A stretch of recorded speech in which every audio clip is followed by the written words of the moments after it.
I am also farting. Marie, I'm also farting. Hello, hi everybody. Good morning, good morning. Cool? Oh yeah. Me too, me too. Let me switch over to the live scene. Hello everybody. Good morning. What's poppin'? Do you guys come here often? You guys come often? Maybe I shouldn't say that because a lot of you guys are like 6. A lot of you guys are like 6 or 7. I'm still sick! I'm still sick! Good morning, everybody. Good morning, everybody. Today, as some of you already know, we are going to be playing Rue Valley. You're not funny? I'm not trying to be. I'm actually just trying to sexually assault you guys. Let me see. Today is Rue Valley. And that means we have to be super duper Reddit depressed. Aw, sad. That's all sad. Hello, hello, hello. Do you speak Spanish? I do not. Sorry, sorry. If I did speak Spanish though, I'd probably say some Spanish. Are you a dinosaur microwave? Is that bait? Not that I know of, but that sounds cool.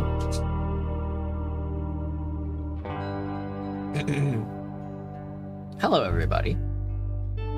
Killing time on a lunch break? That sounds good.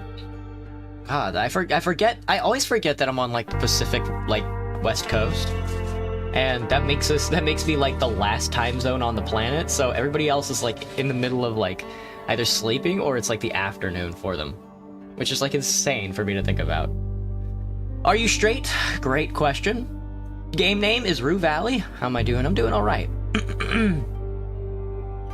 But hello, everybody. Hello, Huntrix. Hello, Minnie. Ulrich, Kiwi, King, Nico, Magic, Freddy. What's up, guys? How's your day going? How's your morning going? I'm gonna click the continue button and play my little video game. Now, the last time we played this, I used my old computer. I don't know if my save is still stuck around, so I hope everything is chill. We'll see, though. We'll see if the continue button works at all. We are exactly where I want us to be. We are in a perfect location. We are in a woman's bedroom, and we are trying to steal her things. Great. This is fantastic. I have a broken foot, and I'm soaked in water. All right, this is a great start. I also have to charge my phone. Hang on. We've got a lot of thinking. We got a lot of thinking to do. Let me see. My stars hotkey is not working, so for like the past week and a half, I've just been glowy. Perhaps there's a clever way he uses to bypass the door security. You found the warranty lists, the manufacturer's website. There may be something useful there. Nah, dude, this door has an electronic lock on it as well? They hate me. We don't have much time. We only have like 3 minutes before the world ends, so I'm gonna pick up the funny horse. Hello, Legacy. Hello, Mimi. Hello, Charlie. Your name is my display name. That's true. Are you bald? Are you lying? You could say yes and no once. I'll say yes to bald and no, I'm not lying. Oh, welcome to Horizontal Legacy. You're in the cool chat. Hanging out in the cool chat, huh? I still haven't switched off Streamlabs yet, so horizontal viewing might not be the best option, but I guess the chat room will be slow. You'll definitely get more of my attention. Hey, Possum. Alright. Let's keep playing the little video game. A mix of handiwork and tradition. It looks old, something that's lingered in the house for generations. That was an interactable? They hate me, dude. Anyway, let's look at the trophies. Golden trophies line a rickety shelf, not a speck of dust or grime on them. Let's take a look at the trophy shaped like a galloping horseman shooting a rifle. So, this horseman is not on a horse. It's a horseman with a gun that's shooting and is galloping. Like a centaur? Hello, Roman, what's up? It's good over here? Yes, Legacy. Yes. Thank you. Very good. Oh, hey, Brandon. What's up? You had an emotional breakdown last night? Sad memories going through your head? I get you, man. I hope you're doing okay. Been there, done that. That shit's no fun. some Reddit tier advice, since we're playing the Reddit tier game, is never make a decision in the middle of the night, because that's when, like, you're most vulnerable. Is it pink? Hello, Taco. Did a meteor land on me and I became shiny? I am? Yeah, you got it. Is that how shiny Pokemon work? A meteor lands on their heads or whatever? Hey, Deku, what's up, man? I sound a lot better? I feel a lot better. I can really tell that my throat is, like, slowly getting fixed.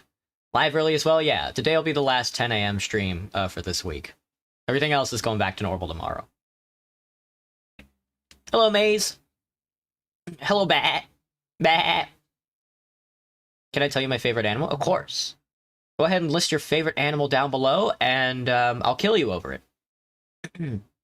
Hey, if you want to die... Hey there, kids. If you want to die, go ahead and list your favorite animal in the chat. Hey, Flip, what's up? Despite the deception cast by golden glitter, a scratch on one of the horse's legs reveals the trophy is actually made out of plaster. A cursive inscription on the trophy base reads, Horseback Shooting Competition, Bothwood County Fair. 94, followed by first place, Maxine K. She's a shooter, dude. Max is a shooter. Hey, Allison, how am I?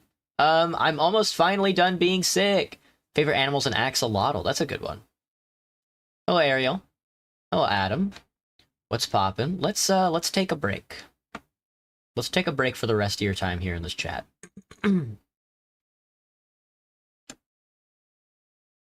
Wasn't Maxine, like, super young back then?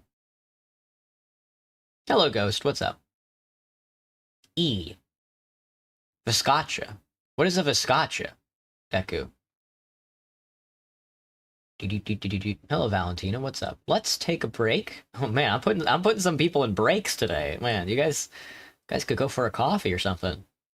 You're also sick, Allison? God, dude. It's going around. It's going around. Do a quick Google search. I will never alt-tab ever again. What possible use is the horseback shooting in this day and age? Surely it can't be that gold. Peel off the paint. We're gonna fuck up this statue. A case of useless curiosity. Even if it was, you would have no use for it. My VTuber is sick. I am, Maze. I am Maisie.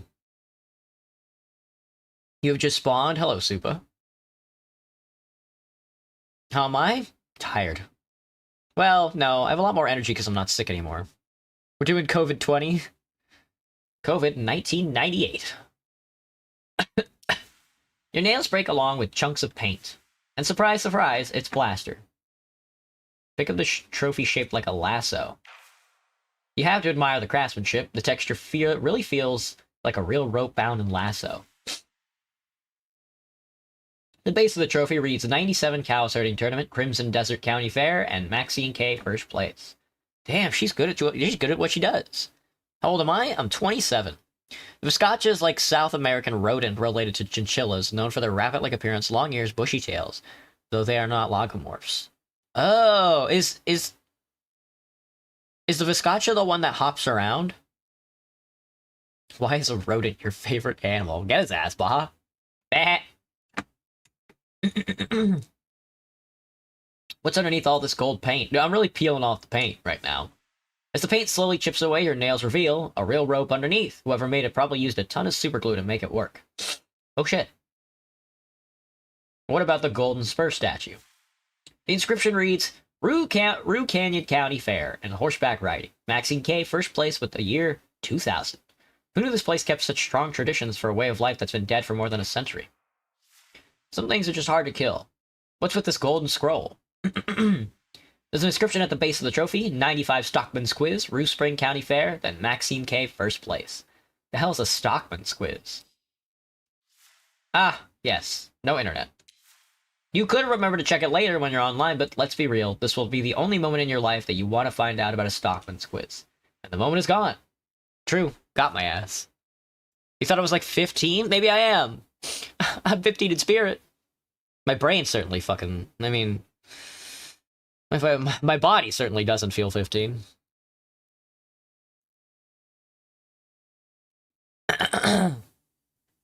Go to sleep, just play. Remember to stay positive. I'll try, OC. I'll try. I'll just start talking about sad things, like, what's a really sad thing?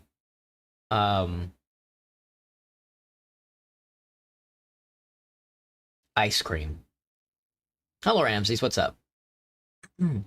It's a mix between a rabbit and a rat. That's cute.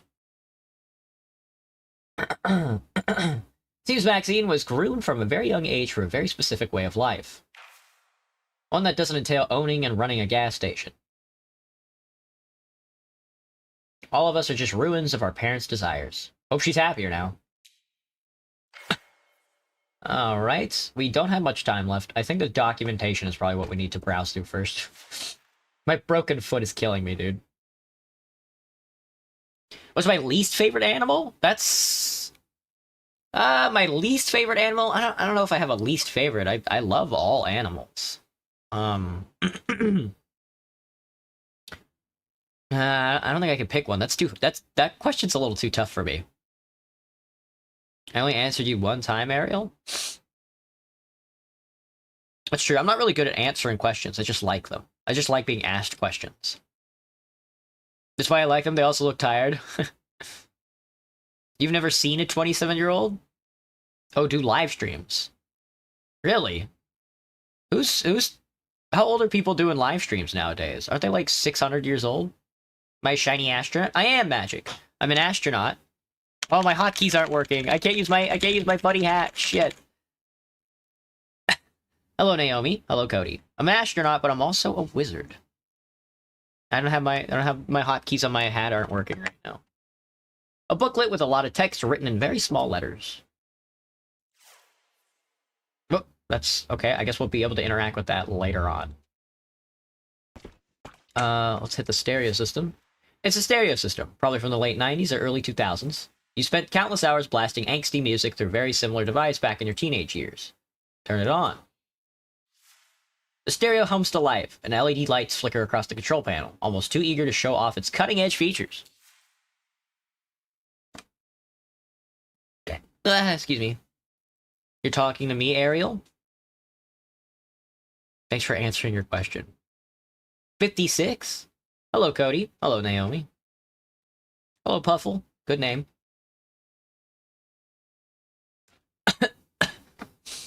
Are you Love Lizard? That's right, Cody. I am Love Lizard.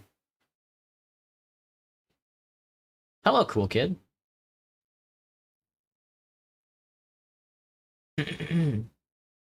Two cassette decks, a radio receiver, a CD player that can hold 7 discs, and the big bass-boosted TM option. Let's check out the cassette decks. Blocked by Cynical, turn on the big bass boost TM. Fuck. There's a cassette inside the right deck, the left one is empty. We'll play the cassette. A smooth, plaintive voice glides over the steady rhythm of an accordion and a guitar. The lyrics speak of leaving everything behind and long nights spent far from home. Eject the cassette. The deck doesn't budge at first, sticking slightly before you manage to pry it open. The label on the cassette reveals it's a DIY mixtape, but what was written on the label is faded and smudged beyond recognition. Check out the CD player. What can you say? It boasts a 7-disc capacity. Quantity is quality of its own, right? Yeah, 7 whole discs. You could load up an entire week's worth of music or just let it sit there, showing off its potential. Whoever last used it clearly didn't have the vision for that kind of commitment, as the display flickers indicating there's only 1 disc inside. Let's play it. The disc begins to spin and the speakers come alive with a surge of grinding beats, metallic melodies, and harsh synths screeching like factory alarms. Oh shit, it's Iron Wave. Gross, dude. Guess what 2 more YouTubers have guessed my name in lives? Is it Ariel? Hello, Gojo. Hello, Davis. Davies? Hello, Dave. Hello, Nico. Oh shit, it's Iron Wave. The beats catch you off guard, a blast from the past you weren't quite prepared for. Steal the disc. The CD tray slides out with a soft mechanical whir, revealing a burned CD. Written across the surface in uneven marks is the note, not Gasturbator Blues. Music from Jace. It's only when you read it again that it hits you Gasturbator Jace could be Jason. The dumper burns. So it has to be him. Yeah, and he definitely looks old enough to still be burning audio discs in 2027. Speaking of audio discs, don't you still drive a car with a CD player? If you thought ahead and burned a couple of discs yourself before coming here, you could have been cruising through the desert to music you actually like. Fuck you. Alright, we're 1 minute away from the end of the world. Perhaps Alex will recognize the name Jace. Oh, we could try asking. What's in the bed? The bed is neatly made, ready for sleep or simply for show. Nothing remarkable about it, except that it's Maxine's and it has the air of a family heirloom. We gotta search it. Favorite song, Deku? I don't know if I have a favorite song. It's a good question. It used to be... it used to be a long time ago. It used to be Creature by Half Alive. But I think now it's probably Your Mom.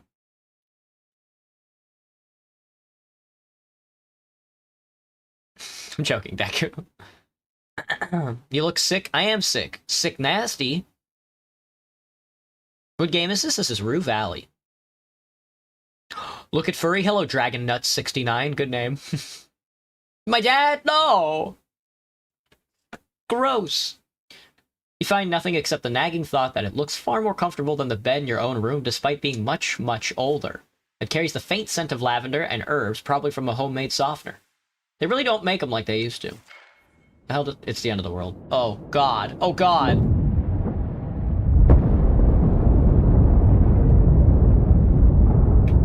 Does FR mean fried rice? It does. It does, Nico. It does.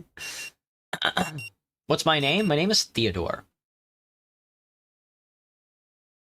The Eternal Towers of Hell. I do not. Cool kid. I don't... Oh, yeah. The Roblox game? The parkour one? And I have a question. Do I have any questions for... Wait until next session. Never mind. All right. Get out of here. You should go and check. Alright then. That's it for today. Alright, we know how to get into the house now. We have to go break our foot. Let's go break our foot. I'm gonna go break my foot. I'm actually gonna charge this phone first. I'm gonna plug this phone in. It doesn't really do me any good just being dead over and over and over again. Oh, we can also talk to Jason. I kind of want to search the house. I didn't get my key card. Jason, give me the master key card. I'm gonna get my apartment this way.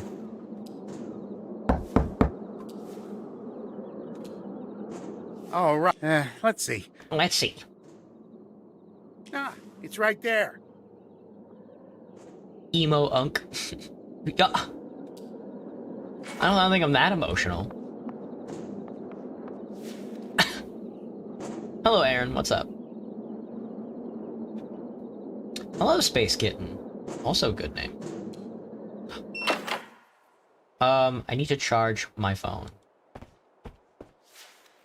Frank's phone. Find the charger and put the phone in. Put the phone in the charger, bro. Alright, the phone is charging.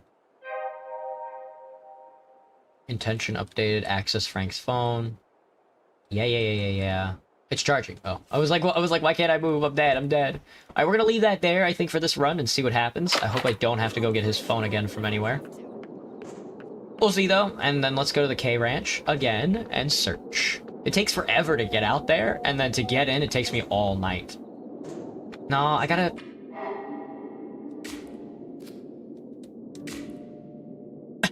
Perhaps there's... Okay, hang on. There must be a faster and less painful way to enter the house than breaking the door each time.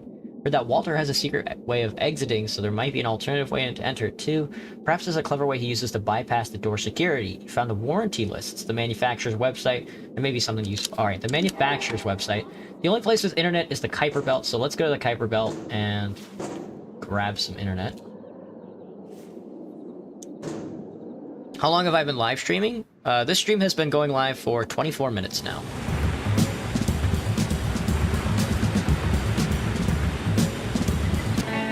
Can I say my real name? No. Gnarly. I'm not picking up that phone call. I'm not picking up that phone call, man. I'm not picking up that phone call. It's not gonna happen.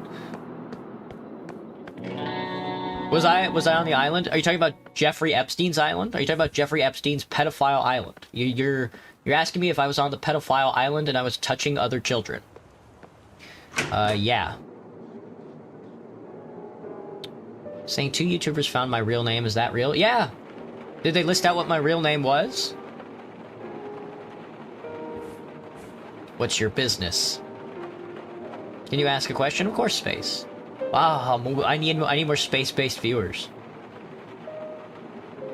Oh, anyway, I have a Wi-Fi connection now. I'm going to go to fortdeloctor.com. The search leads to the official website of the doors manufacturer, Fort Deloctor Doors, Locks and Fortifications.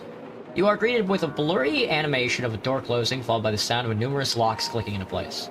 The screen transitions to the homepage, which cleverly resembles the door from the intro. The logo, Fort Deloctor, prominently dominates the upper part of the screen. Along the left side of the screen, 4 distinct locks are arranged in a neat column, each one serving as a button. Oh god, dude. We no longer know how to make websites like this. Jesus, man. Hello, Supa. Or to ask you to pronounce my channel name, would I do it? Supa Me Man? Supa Me Man? Supa Me Come? How long have I been doing this? This stream has been live for almost 30 minutes now.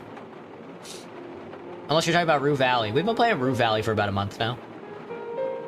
Do I know what the disease called HUS is? No. H-U-S. Is it Hus D's nuts? Blink twice if I need help. That's all I ever do. What's the game name? The game name is Rue Valley. Let me clean my glasses. Maybe that'll help with the blinking. I can't see anything.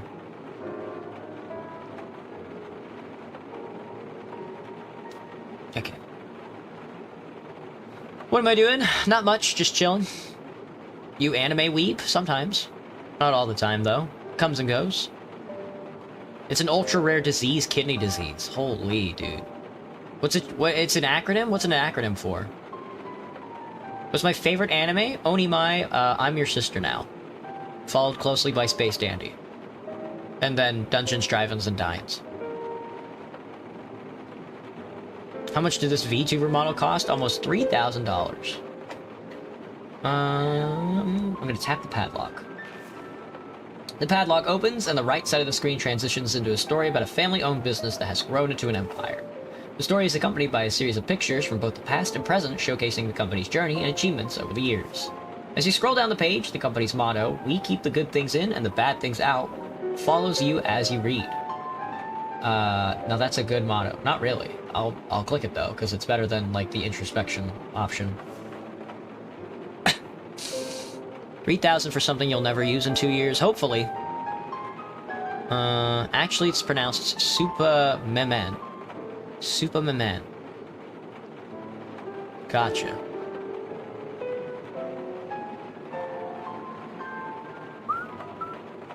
You have HUS, and I had it when I was born. Mine's also permanent. Why not just remove your organs? Hello, Shrimp. Why's my left eye blinking more? Because my, I got a new computer and my, my synchronization on my camera and my VTube software is not, it's not as, like, synchronized as it probably should be. I haven't gotten around to doing anything serious yet. Just talking, bro, not doing anything. What should I be doing? Should I be jerking off? Should I be doing brain rot? No, thank you, Night Sparrow. Can I say something in Russian? No. I don't speak Russian at all.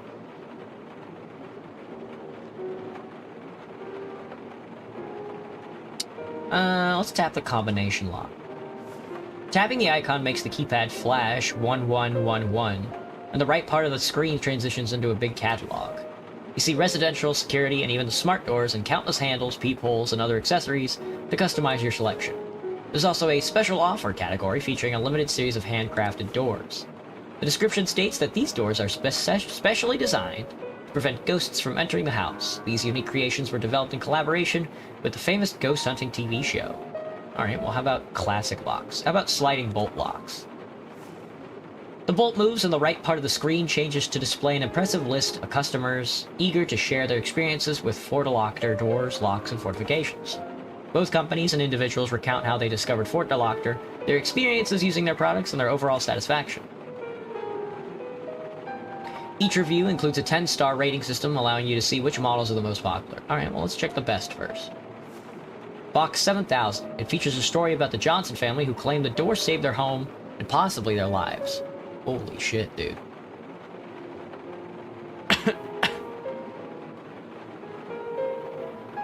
No way I'm reading that. Right, who cares? Oh no. Check the worst rated product.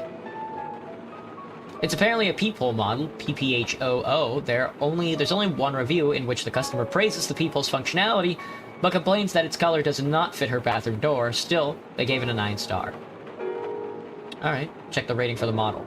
They put a peephole on their bathroom door. They put a peephole on their bathroom door. In or out? You find the model, but there's no reviews and no ratings. Okay.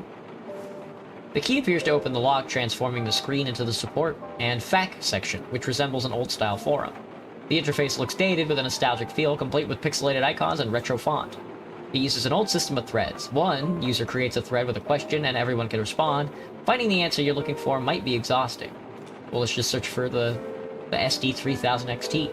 Thousands of results pop up. You better add more keywords.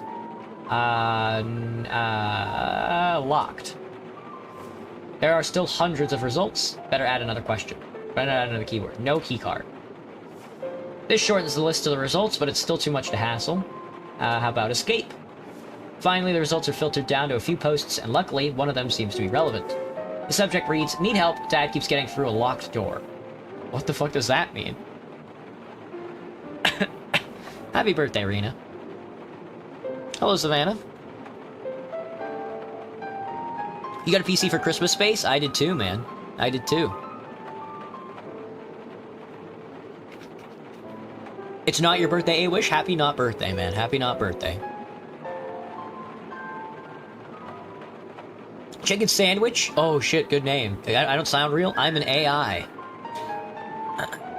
Hello, Desiree.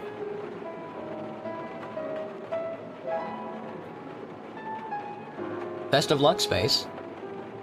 Disco Elysium 2? Wow. Fucking Prof. Hello, Prof. What's up, man? Indeed it is. Indeed it is.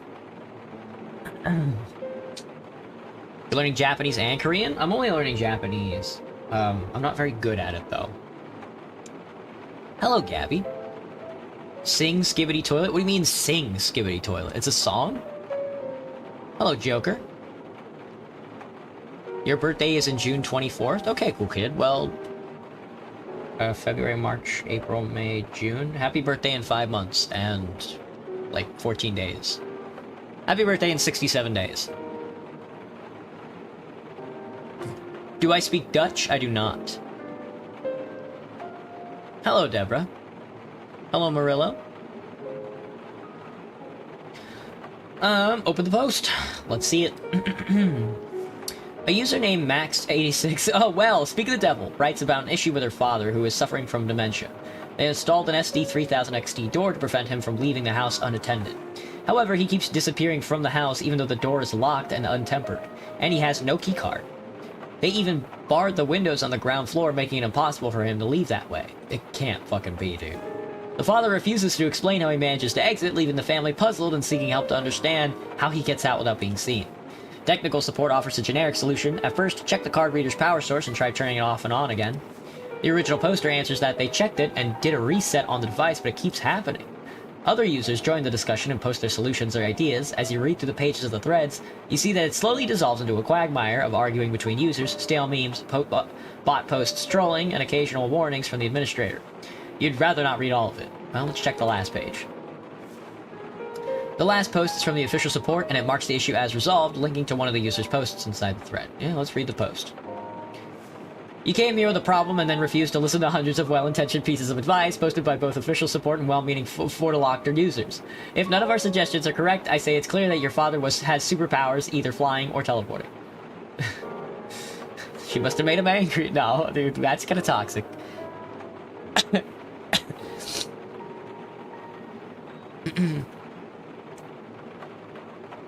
Hello, Powery. You're making a game, Marilla. Me too, man.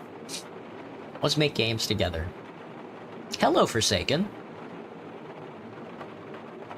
Wizard, tell me, what is charcoal? Incorrect answers only. Charcoal, huh? Charcoal is, like... I can't think of a joke. I can't think of a joke, man. Isn't it like that flavor of gum or whatever? It's like they used to sell little bits of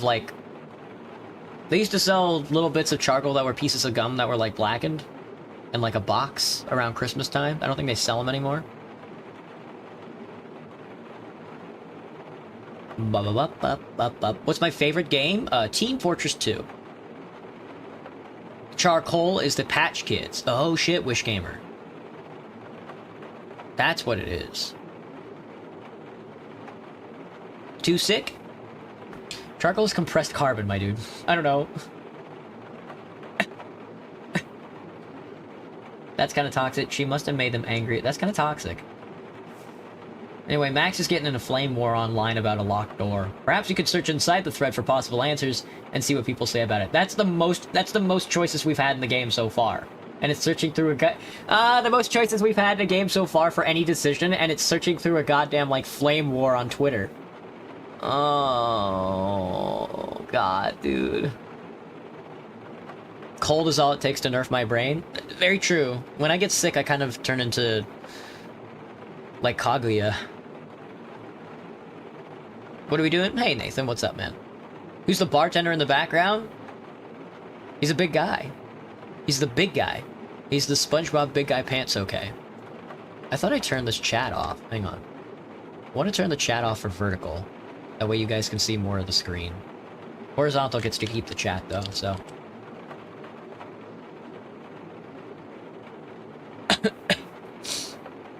Hello, Luck. What's up?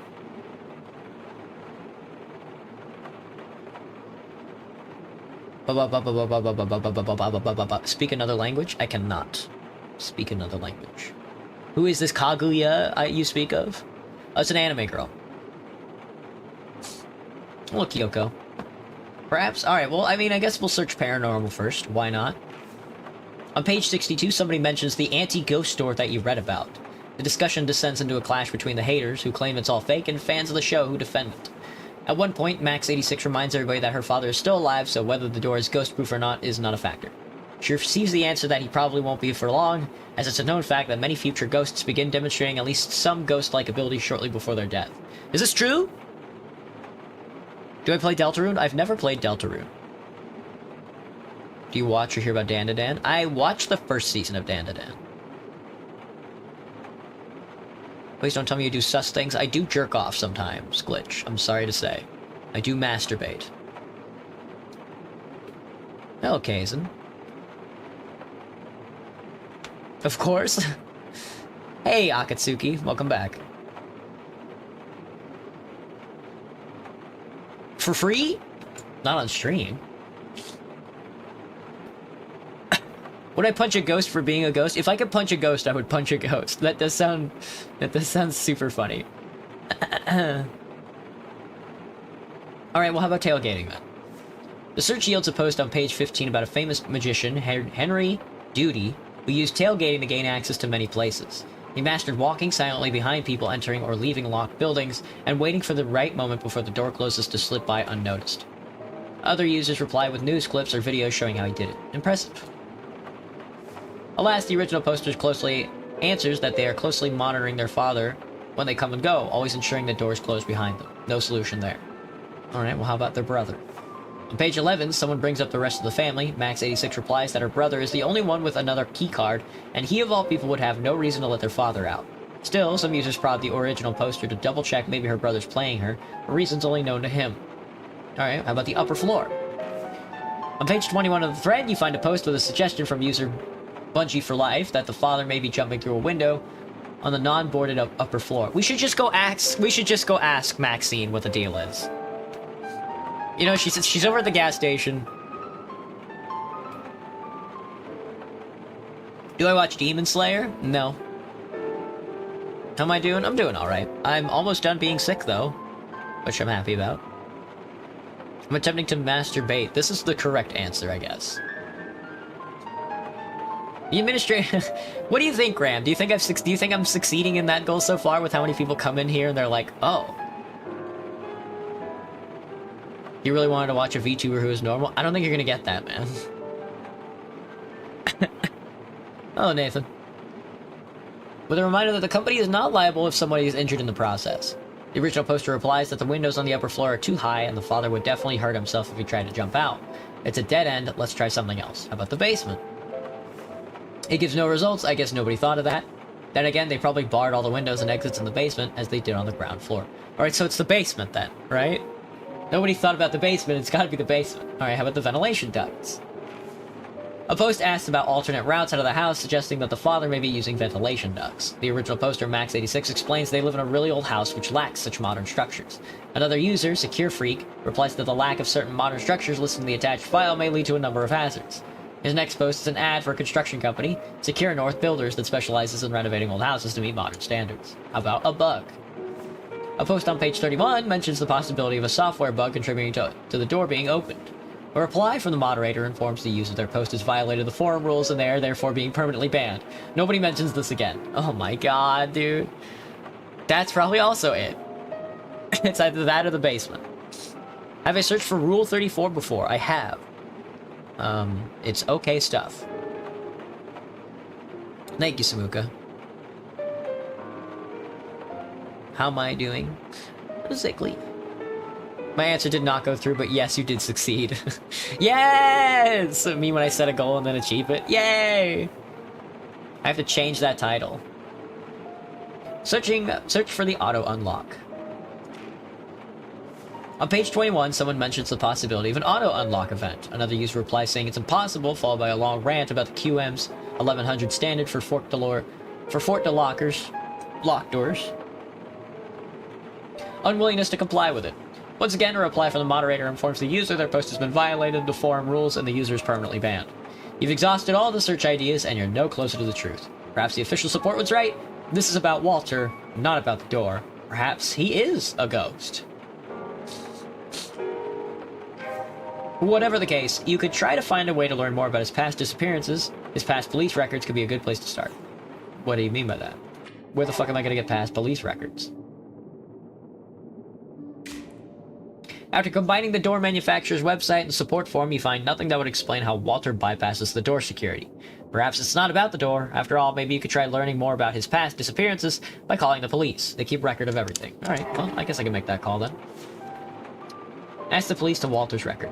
No, not this motherfucker. Not the Bothwood Sheriff's Department, dude. They haven't done anything for me. What's the goal in the game, Nathan? We're stuck in a time loop and we're trying to get out of it. Burgers or pizza? More of a burger guy. I like pizza, don't get me wrong, but I'm picking burgers. Hello, Ryuki. Hello, Xander. Cupcakes. Time loop is crazy. It's okay. Not the most exciting plot line. A lot of folks ask if I'm a girl or a boy, after all. They also ask if I'm straight or gay. I never really know how to answer any of that stuff. I don't know. None of my business. Bothwood Sheriff's Department, Deputy Sheriff Cody speaking. How can we help? Deputy Sheriff Cody is caught in a downward spiral of boredom, and your call is just an insignificant interruption in the grand scheme of things. Ask for Walter's police record. No way he'll just give you that info. Perhaps if you introduce yourself as someone else, come up with something. You're a content writer, after all. UB Pursuer. Gerontological social worker, Ministry of Public Happiness, conducting a check on our beneficiary. Malcolm Schwarberwitz from Schwarberwitz, and Schwarberwitz. Scrivovitz. Hang on. Calling about a records about to ensure the adherence to regulatory and statutory requirements. Deputy Cody, Jack John Lawson, private investigator, some assistance, quick. Nurse Nightingale from Golden Age, a care home for elderly. I'm trying to assess the mental well-being of a client. Deputy Cody, this is Jack John Lawson, private investigator. I need some assistance, quick. Deep breaths, pal. Everything's under control. Listen, buddy. So, what's this all about? You can't be sure whether you sold the lie that well, or if this guy is so bored out of his mind that he would indulge you even if you told him there's an ongoing invasion from outer space. Does this game let you tell someone you're in a time loop? Yeah, Nathan. There's a quest line where you tell everybody you're in a time loop. I think the bartender's in a time loop. He looks like it. That's peak masturbating. As far as the word suggests, yeah. As far as the notion suggests. I suppose you're aware that Walter K is missing. Walter K? Cousin Walter K? Cousin Walter K? Mister, I have to inform you that Walt's disappeared before, many times in fact, but he always comes back home, alive and well. Maxine, his daughter that is, he even stopped calling us. I was hired to find Walter K, and I will do it. Yeah, I get it. And pray tell, who hired you in the first place? Maxine K. Alex K. I don't know. What? Is he completely out of his mind? I just don't know what you expect me to do about it.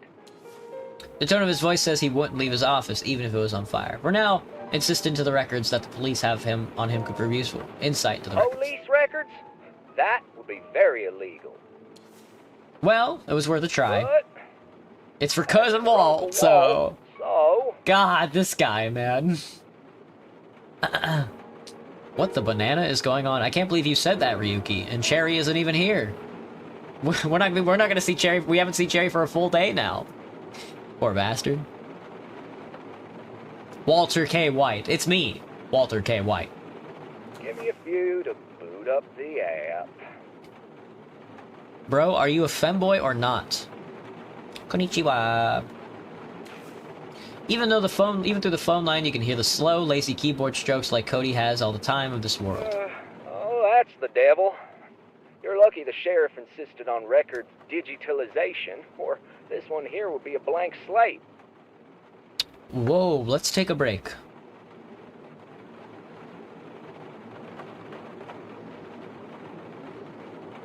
If I don't play Deltarune, did I play Undertale? I have not played Undertale. You saw I was live on Twitter? Really, Leander? I haven't posted like a Twitter live message in like weeks, since last year. Maybe the question is, yeah, am I a wizard? That's more of a question than anything. Graham, none of my hotkeys are working, so I can't put on my wizard hat. What am I gonna do? Alright now, what exactly are you looking for? Are there any mentions of earlier disappearances? Sure, a whole bunch of them. For instance, there's one 5 months ago, and again 8 months ago, reporter missing but spent all the time in the old corral. Lay old corral. One more. Exactly 1 year ago. Reporter missing again. What was that about the corral? Well, there's an old corral for cows and such, you know, next to the K house. We found our pal there, shouting and trying to train ghost horses. Ghost horses? Case closed. Alright, so he went missing exactly 1 year ago. Yep, to the day. The file says Maxine reported him missing. Vanished out of thin air, she said. But Walt returned like nothing happened. 36 hours later. 36 hours later. No one knows. And the old man ain't talking about it. You ask me? Why is my VTuber's forehead so large? Aren't most VTubers' foreheads, like, huge? Also, because it's fun to have a big forehead. I can only astronaut post for now. This is so sad. Went to Gray City for some geezer-loving action. I'm telling you. Open the case from 5 months ago, please. Let me see. Oh, that's nothing, mister. Old man supposedly disappeared. Maxine panicked and reported it, but Walt returned home in under 24 hours. Anything older? Yeah, sure. Let me scroll down a little. Had to go all the way back to 91. Phew. Cousin was a model citizen, seems like. I mean, with a police case this long. And even that report from 91 is only for public intoxication. Another from 89 when Apex Orr accused him of inciting violence at a rally. Oh shit. There's also a report from 88. Brought him in for questioning. What happened in 89? Now you're almost asking for a history lesson. Yes, I am. Back in the day, Cousin Walt ran for mayor and lost. Or won. Depends who you ask. He declared the election stolen, people rallied, caused all kinds of mess. Holy shit, dude. How old am I? I'm 27. What's my favorite YouTuber? My Oshi is Sarah Hoishikawa from Nichisanchi JP. And then Alira. It almost came to blood, let me tell you. At least, that's what I heard. I was nothing but a twinkle in my father's eye back then. Gross. Why would he say that? How American would you rate this officer of the law? 100%. You've never met a more American deputy than this gentleman. Alright, what happened in 91? File doesn't say much. Just that a patrol picked up Cousin in Bothwood. He was shit-faced drunk and was running through the streets. Naked? Naked? How about in 88? I ain't gonna read you the whole transcript, mister. Summary says Walt was brought in for questioning about grave desecration. Whoa. Says here the case detective concluded that Walt had nothing to do with it, because his alibi was rock solid. Case closed. Case closed. Right, but is there anything on there about disappearances? Yeah, let me look. No, this one's from 82. Unrelated. Unrelated. He's mumbling to himself, long whispers that almost sound like words. Hell, have to scroll down even further. God, this guy's case list goes on forever. I'm in 1960. Only something about Philip reporting cattle rustling and accusing Walt, but... Holy shit, Walt was rustling, dude. Damn, that's a big one. Is the police really helping? Not at all, man, not at all. Police, you are game this in? No. That was the last Disco Elysium game we played. Can I say hello to Sin Shalavi?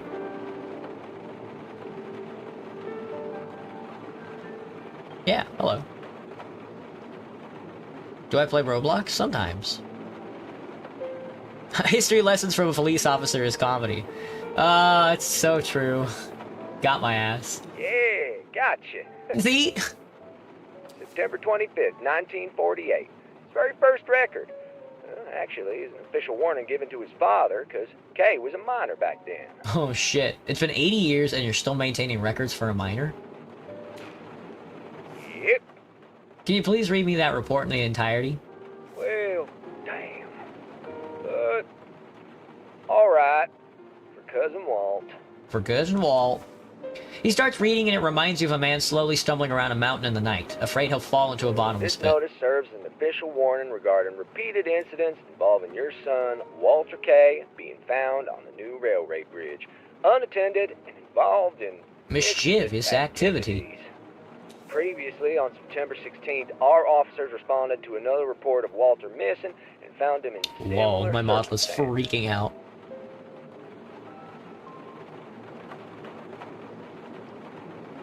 You'll be back in a minute. Maybe it does hold up slightly with Disco Elysium. Yeah, it's not too bad. It's not Disco Elysium, I'll tell you that much. But I think Rue Valley holds its own weight so far. All the reviews on the game say that the game is like great until the ending, which is like, well, that's awkward. But we'll see. Because I'm having a good time with it so far. It is imperative that you take immediate action to ensure the constant supervision and appropriate conduct of your child in public settings. In public setting. Failure to address these recurrent safety and behavioral concerns may result in further action from law enforcement, including potential legal repercussions. Oh, hey Godzilla man, welcome back. Welcome back, large lizard creature. What game is this? Hello, Vivian. Vienna, my bad. This is Rue Valley. Please prioritize the well-being and responsible behavior of your child to prevent any future incidents of this nature. Interesting. At the end of the report, not sure if you picked up anything from it. But, as I've said, there's nothing else on Cousin Walt. That's it. Compliments to the Rue Valley Sheriff's Department. Hey, nothing. I'm here to serve and protect. Serve and protect. Hope any of this helps you find Uncle Walt. Wouldn't want anything happening to the old man. The lion is dead. Alright, I hope we got anything out of that, man. Walter's police records show he used to vanish out of the house even as a child. The earliest formal warning issued to his family dates back to 48. 1948? This guy's still alive and it's fucking 2027 or some shit like that? The house is full of old belongings. Maybe there's a chance of finding some relevant document from that era. Alright, son of a... I don't think we can make it down to the K house in time.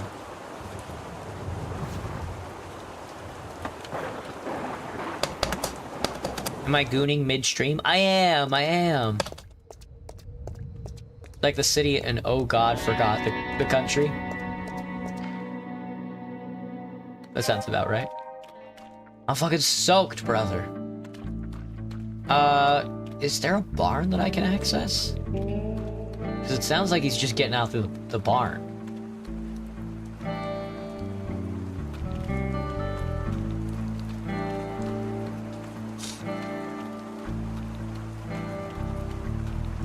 I guess not. Why am I doing 2 streams? Why not? I'm actually doing 3 streams right now.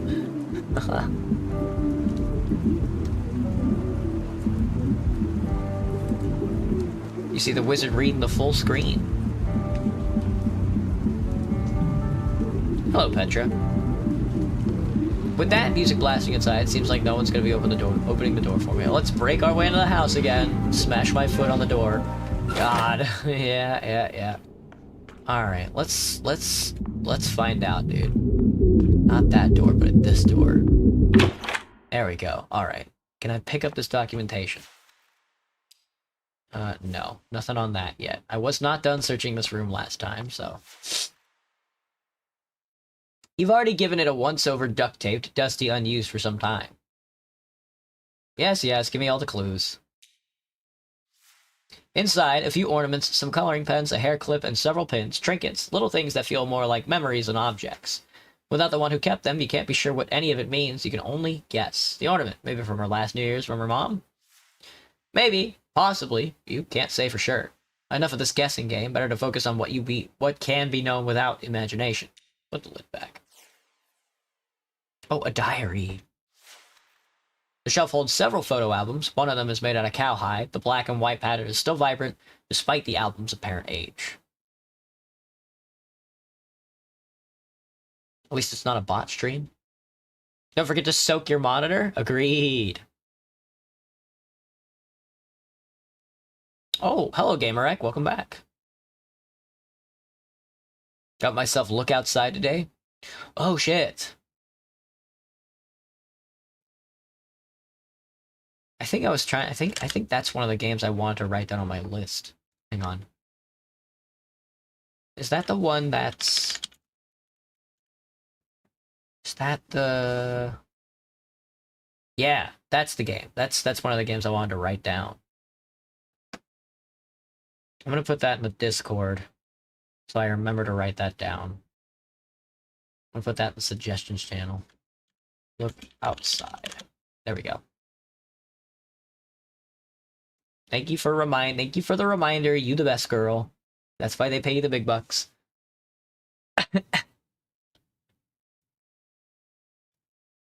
Wow.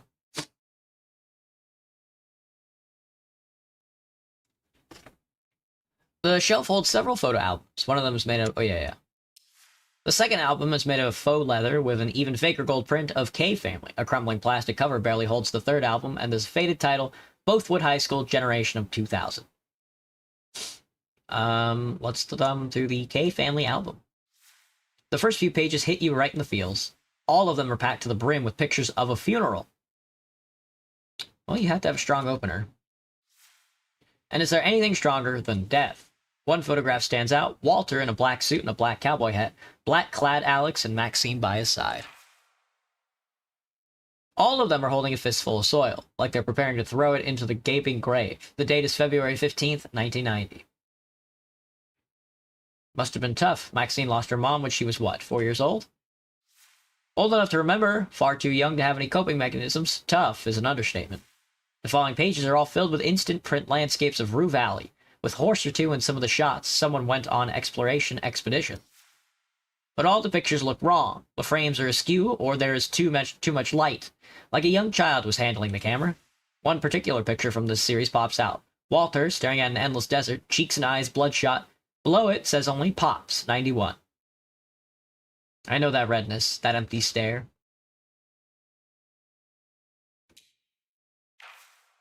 Yep, he's dead drunk, a state you've pulled yourself from one too many times. The next pages are filled with similar photographs. Walter on a porch, an empty bottle of Numb Night next to him, Walter next to the ranch house that's deteriorating even more rapidly than him. Walter with kids who looks so full of life like they're leeching his own vitality. Among many, another photograph from the graveyard stands out. The title is Mom's Anniversary, February 2nd, 93. Everyone's clad in black, Maxine's sitting on Walter's knee, wearing a cowboy hat. Alex is further away, his arms folded and full of rocks. My guy's fucking collecting the rocks, man. Hello, OD3, what's up? Now my YouTube chats aren't working. Hey, cool kid. Later, Game Wreck. What's going down?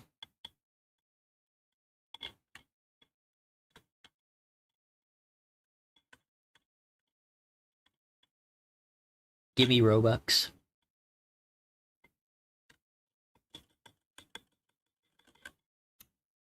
Should I do something dangerous? Touch grass. Careful.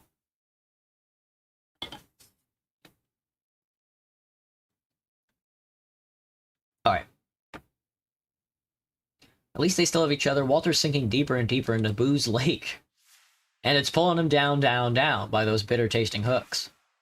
You continue flipping through the pages and start noticing a pattern established with the last picture. Maxine is always around Walter, always dressed like him. And Alex? He's always around, but always occupied with something else. One of the photographs from the period pops out. Maxine is determined, holding a golden trophy shaped like a lasso. Walter's gleaming with pride, and Alex is further away, his face filled with dismay. Touching grass kills gamers. Touching grass killed Gamerek.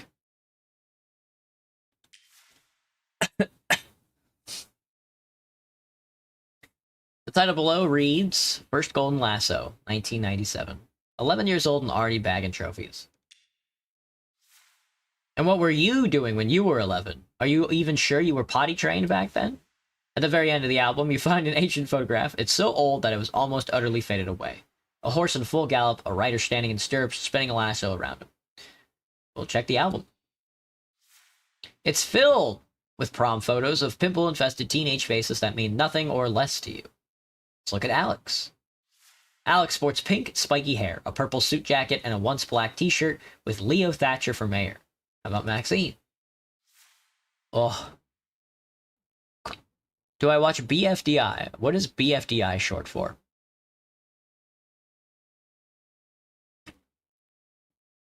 Maxine took her prom picture in jeans and with a cowboy hat. How's that for a statement?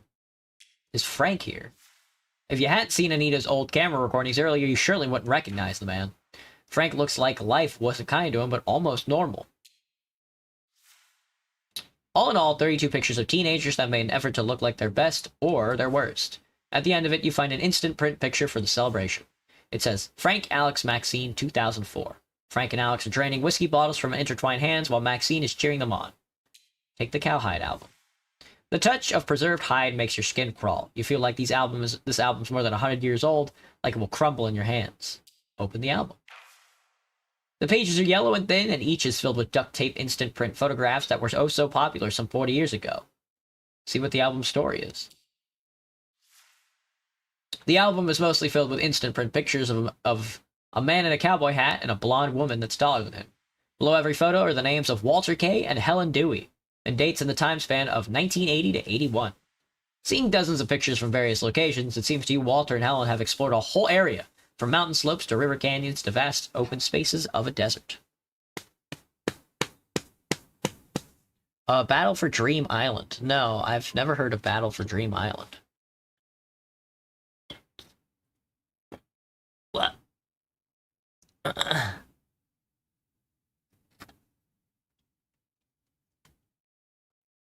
Does this suggest potty training is that popular? Were you not potty trained, Graham? Not as popular as it once was, I think. They got people shitting around nowadays.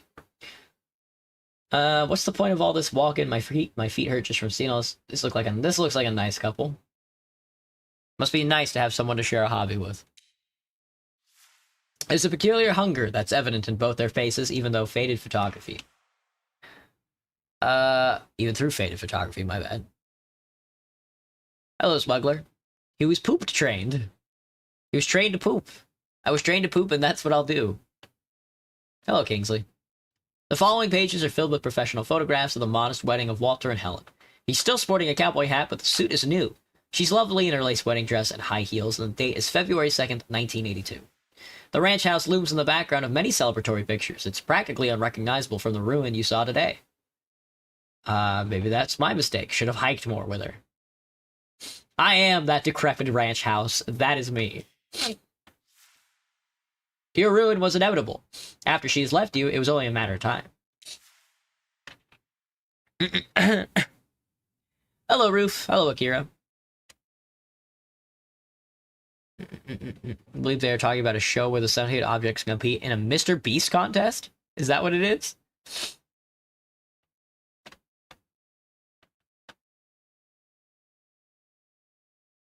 Moving on from the heartbreak, at the end of the album, you see 3 pictures. Helen is in a torn hospital gown, her hair messed up, her eyes bloodshot. Walter's right next to her, gleaming with pride. Both of them are holding a newly born baby, screams and blood smears and all. Helen is cradling hers protectively, while Walter is proudly displaying what is undoubtedly his newborn son. Below the picture you read Maxine and Alex K. and the date, September 17th, 1986. Come on, people, at least give him a bath before taking a picture. That would kind of ruin the whole point of the birth picture, wouldn't it? The next photograph shows Walter and Helen with children who are a few years older. Walter is holding Alex and is dressed like his clone, along with a baby cowboy hat, while Maxine is with her mom. The date is April 24th, 1988. So Walter was favoring Alex at first, then Maxine? The last photograph is taken by a real professional. Its colors are still bright and true. Walter is holding both Alex and Maxine on his shoulders, and Helen by the hand. Behind them is a large blue and red banner, Walter K., Mayor, for our children. The date is January 12th, 1988. Alright, I've seen enough. That's a preemptive goodbye. That's a new idea? That is a new idea. You've searched Maxine's entire room and found a CD with the name Jace written on it. That's a memory. The photos of little Alex that you saw in his sister's room come back to you. His mother died, and his father decided he's not good enough to be the next K patriarch. No wonder he felt abandoned. So he isolated himself, not to be hurt again. And then another memory unravels before you. You stand in the hallway of your family home. The scent of your mom's perfume still lingers, or maybe that's just your imagination. At your feet sits a suitcase, frayed at the edges, one of those old sturdy kinds that feels like it could last forever. The silence breaks, muffled running water, then the squeal of hinges. Your father steps out of the bathroom and stares at you bewildered. Eugene, what are you doing here? Did you just get back from a trip? No, Dad, we're going on a trip, you and me. Really? That's great. I haven't traveled since your mom. Where is the old girl? The spark of adventure drains out of him, replaced by worry and confusion. He looks around and listens, waiting for a familiar cue that someone of utmost importance is around here somewhere. Mom's traveling too. We'll meet her where we're going. Unfair of her to vanish like that, but also typical, isn't it? He's forgotten again that she left us. Forever. In moments like this, you feel the void where Mom's presence used to be. She grounded him, and she steadied you. Now that burden is all yours. Take your father by the hand. His rough grip is warm. It should impart a sense of security like when you were little. Instead, it makes you feel worse. There was a time he could read you with a glance, which makes being with this father here, now, so heavy, especially when you think about what's coming. Pick up the suitcase. It isn't heavy, considering a whole life fits inside it, or what's left of a life, that is. You're part of it, maybe the last link, maybe the most important, which is why you'd rather drop the case and run. But this needs to be done, and there is no one else to do it. So where are we going, son? You didn't tell me. I did, Dad, you just forgot. Right, old man, bad memory. What can you do? He's like a child, full of trust in you, as you prepare to hand him to the unknown, a place that's supposed to be better. I'm not capable of taking care of him. Keeping someone alive and safe, not just from the world, but from himself, is what matters most. Asking for help, even handing him to people who can do it better, is nothing to be ashamed of. It hurts, but watching him slowly disappear would hurt much more. This is the best option for both of you. Whatever the case, the road is laid out before you. All you have to do is follow it, hand in hand with your dad and his suitcase. The drive is enveloped in silence. He stares at the window, lost in thought. The quiet starts to gnaw at him. You should say or do something. Dad, what you thinking about? How this town has changed. I hardly recognize it. Everything changes just to end the same. That's what your mother used to say. Two things catch in your chest, the way he seems estranged from his own hometown, and how you've felt the same about the city since Mom left. How about the traffic? Suddenly, there are so many things to notice and discuss. Skittish drivers, roadwork signs, shifting lanes. You simply can't catch a breath. Your father doesn't seem to notice your effort, sunk deep into his own thoughts. Better to keep driving and keep quiet. You need to stay steady, eyes on the road, a little distance between you and him.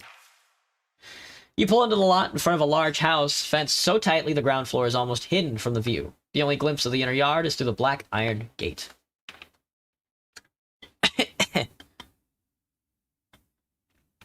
What did I just read? He's closed both his eyes for about 29 times this stream alone. Oh! Ooh, ooh, ooh, whoa, whoa. Do I play FNAF? No, not really. Dad, here we're here. This is it. Take the suitcase and lead Dad to the gates. Dad, I need to tell you something. He watches you carefully, fully focused, like he used to.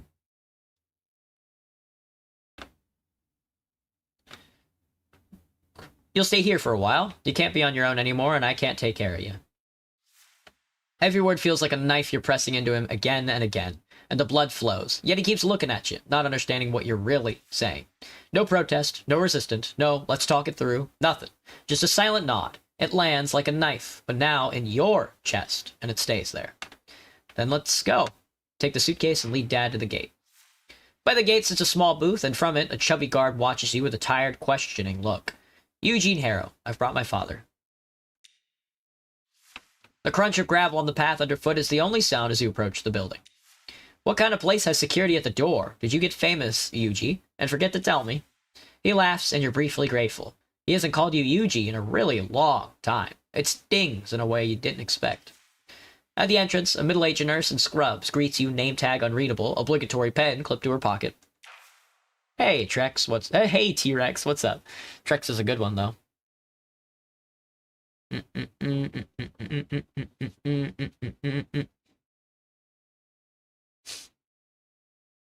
Don't ask how I've kept count.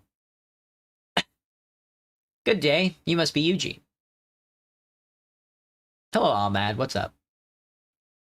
And this must be your father, Raymond. So nice to meet you. The stretched out vowels scrape across your nerves. You didn't know a voice could itch your brain like this. Every neuron is lighting up. Nod. Ma'am, no need to drag out the words. I'm not deaf to certain syllables. You miss this spark in him, his quick retorts. Only when it flashes out like this do you feel how absent it's been. How badly you need to not stand here and watch even that wink out forever. He's so sweet. We're gonna get along just fine. Is that his suitcase? May I take it? Keep it a moment longer. No problem. I'll take it later. I'm gonna settle Raymond in, and then we'll do the paperwork. She takes your father by the hand and leads him. Talking a mile a minute, he turns back to you, confused, mouth opening as if to say something. Dad, I love you. He nods, and in the next heartbeat, the nurse pulls his attention away with a relentless patter. As the two of them fade away, you spot a house slipper on one of his feet and a shoe on the other. This is too much. You need to leave while you still can. While it still feels okay. While the picture of him being at least partially himself still lives in your head. Grit your teeth and hold it together. Nurse is back, grinning from ear to ear. I've settled him in. He's still disoriented. That's so normal. It will probably take a few days for him to adjust. He'll probably ask to go home, so please avoid responding to that request, okay? Oh, God. Hello, Ahmad. Silent reflux. Gross.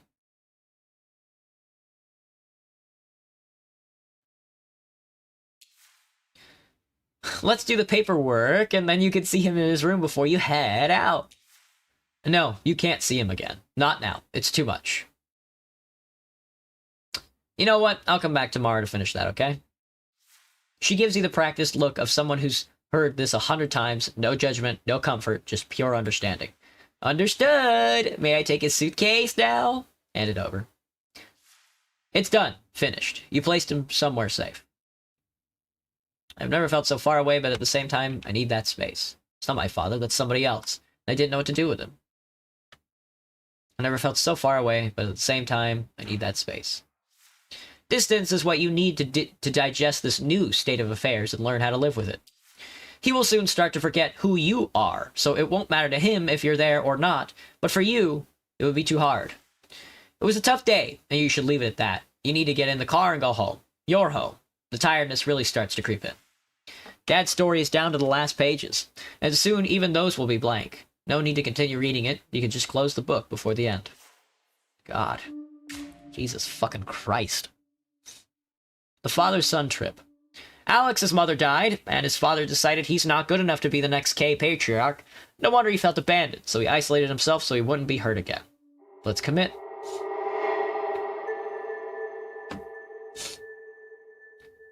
Have you really been abandoning others to prevent being abandoned? As Dr. Frink says, you should talk with him about this. Fucking God, dude. God. God. Are you gay? Are you gay? That's twice now.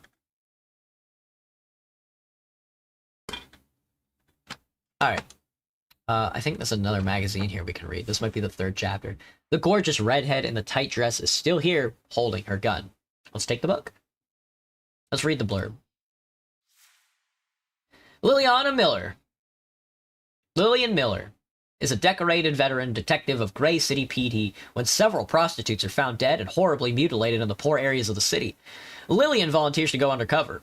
The hunt for the serial killer, well, sends her into a spiral of fever romance, mystery, and self-discovery. Ooh, let's read. Let's read on. No, it's the end of the world! Fuck, I didn't get to read it. No! No, no, God! Why do I sound like SM? What is an SM? Is that suck mouth? Is that is SM for suck me off? Hello, Ollie. Still with me, Are you Mr. gay? Harrell? Thoughts on 30 degrees? Celsius? Or Fahrenheit? Fahrenheit is 30 degrees is a nice and comfy temperature as far as I'm concerned. Are you gay? So can you notice me now? Of course, Ahmad. Thoughts on 1984? Don't particularly like the book. It's whatever. Hello, Akatsuki. Oh, excuse me. Ryu gay? Finally. Still with me, Mr. Harrow. I have a question. I think I've figured out something important about myself. I'm glad to hear that. It's not uncommon for a first session to nudge people toward this kind of realization. However, I'd like you to hold on to that thought until tomorrow for our next session. Let me at least give you the basic idea of it, and we can dig deeper in the next session. Well, I can spare a couple of minutes. Very well, Mr. Harrow. Tell me what's been going on in your head. Are you gay? Are you gay? Are you gay? What's this guy's name? What do you mean?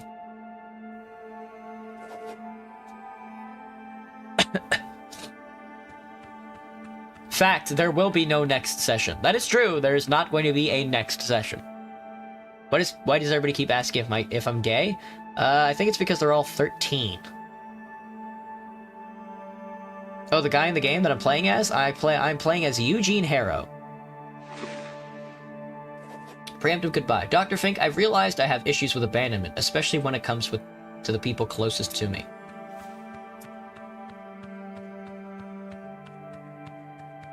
His bushy eyebrows jump up, a small jolt of surprise and interest that you can feel as much as you can see. That's an important insight, Mr. Harrow. Can you give me a few examples of when you felt abandoned?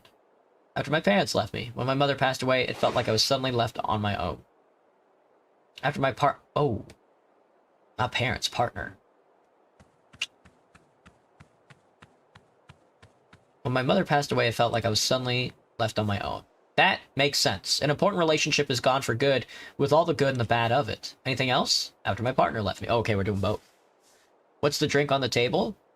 Fuck if I know. Are you gay? Are you gay? Let's take a break. How about we take like let's take a 30-minute break.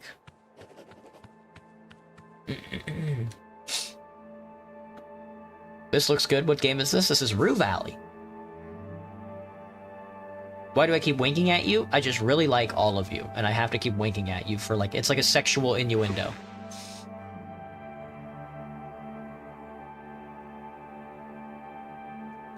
Coffee break? Let's all take a break.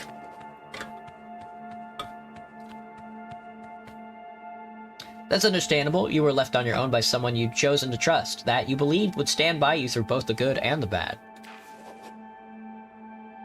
Any other moment that got you thinking? My father's dementia made me feel completely cast away. For the people around, the ones whose fading, the failing of the mind can be even harder to bear than the failing of the body. It's like watching someone disappear piece by piece. And as he slowly vanished like that, you could only feel as if he'd left you behind. Not only purpose, but just as surely. Not on purpose, but just as surely. When did all this happen? About 4 years ago, all in the same year. Holy shit, dude. All of that in the same year? That must have been one hell of a period. Yeah, man, that's fucking rough.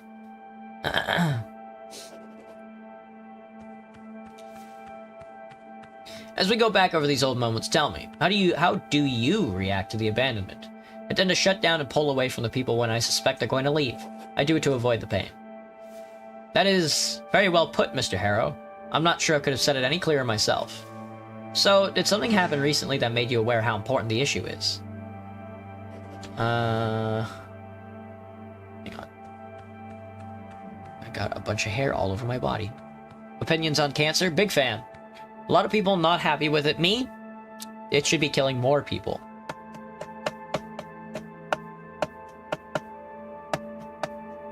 How's the weather down there? I don't have my phone. I don't know where my phone is, but oh. It's 42 out, which isn't too bad. It's a little chilly today, but that's good. They keep telling me it's gonna snow, but I'm not sure. Well, what temperature does water freeze again?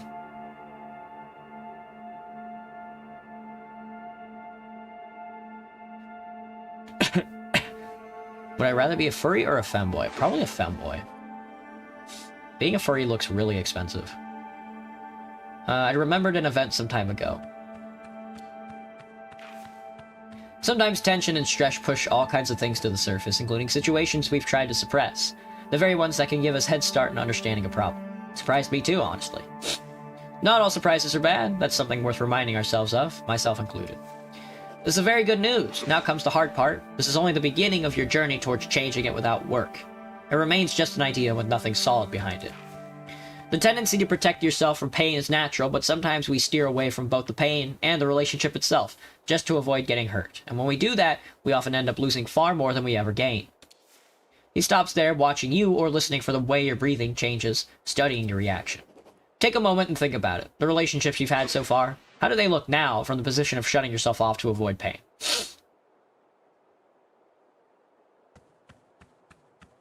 Like a series of botched attempts to connect with somebody. You were acting out of the basic human need, the need to connect, and you did it in the best way you knew how. This is probably happening across all kinds of relationships in your life. Some you've noticed, some you haven't yet. It's something to keep in mind, especially as you start trying to change how you relate to people. Which brings me to an important point. Sometimes a conscious decision not to distance yourself might work for a while, but eventually it will fail. And that's okay. You can't just tell yourself, I'm not going to do this anymore, and expect it to magically become true. Change doesn't happen overnight, especially not when we're dealing with ideas and experiences buried deep in the subconsciousness. But don't worry, Mr. Harrow, we'll take it one step at a time. Haste makes waste, as they say. Nod. The work ahead will, in time, make room for healthy relationships, whether with new people or with those already in your life. So how do you feel about it, Mr. Harrow? The future, I mean. How do you feel about it? Like something might actually change for the better. That's the core premise of all the therapeutic work, the hope that things can be different, and that they should change for the better. There's still a long road ahead of us, but you should see this is not a roadblock pushing you off the course. Rather, as a small booster, something that can actually speed up your progress. I want to acknowledge your courage in talking about this, and your willingness to believe that you can make your life better with my support. Nod. That was surprisingly less painful than you imagined, maybe even encouraging. It's not like you solved anything, but still, a glimpse of a better future can work. Small wonders on a tired soul. He glances at the clock, as always. That's it for today. That's that. You should go and check in at the office. You really want to know if I'm room is British? probably I am ready not by now. British. Is this game just a therapy session? It is, Corey. The game is mostly just a therapy session. You don't happen to shave, do you? Yeah, I'm clean shaven most days. I do grow hair. I'm doing like a laser treatment right now. That will get rid of my facial hair. Well, we actually worked through a ton there. Alex's mother died, and his father decided he's not good enough to be the next K-Patriarch. No wonder he felt abandoned, so he isolated himself so he wouldn't be hurt again. Have you really been abandoning others to prevent being abandoned, as Dr. Fink says? Who knows? Oh my god, dude, this web is gonna get bigger and bigger and bigger as we go throughout the game. What brand is my microwave? General Electric, I think? They still make microwaves, right? I don't remember. The one with the big-ass symbol, circle symbol on it. You living out there on the streets, it do be like that.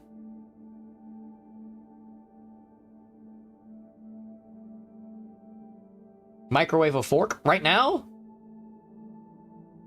Hey, Ahmad. Excuse me. Excuse me. Alright, let's see. We still need to, find another way into the K family house. We still need to access Frank's phone. I left it in the room. It should be charged by now. We still have to get inside Dr. Fink's room.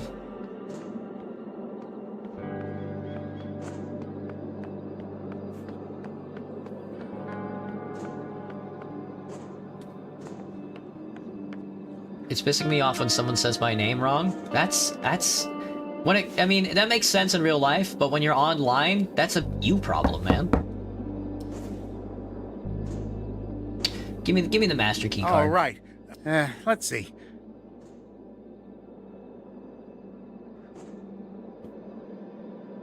Ah, it's right. Microwave a string of hair? The devil. Whichever still lingers in the back of my head. Alright. The phone is charging, but it's not. But isn't the phone charger in my bag? The crack covers most of the screen. See the battery percent. It's almost half full. Alright, pick it up. Sweet. Frank's phone. Maybe the pin is connected to Judy somehow. That line of thinking has its merits. A 4-letter word represented by numbers, something to do with Judy. On the screen, you can even see the letter under the numbers. Now, what's that one special word that Frank would use? 5839 Judy, 5847 stay, 5683 love. Love is all around, but the shaking animation says that's not the pin. 5847 stay. Oh, how romantic. A plea for her to stay. Except no, it's not that either. Third time's the charm. 5839 Judy. Finally, the generic lock screen fades away, and you can almost hear the pixels screaming as they die. A woman in a Coral Destiny spacesuit greets you instead, her face shining with a contagious smile. The cracked screen goes right across the entirety of her body, shattering that smile. Damn.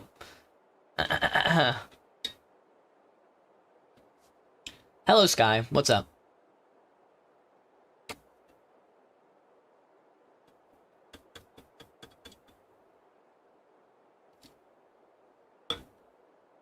Are you able to break into anybody's home? That's all we've been doing the entire game, Nathan. We've broken into like 6 homes now. Hello, James. Hello, H-Bomb.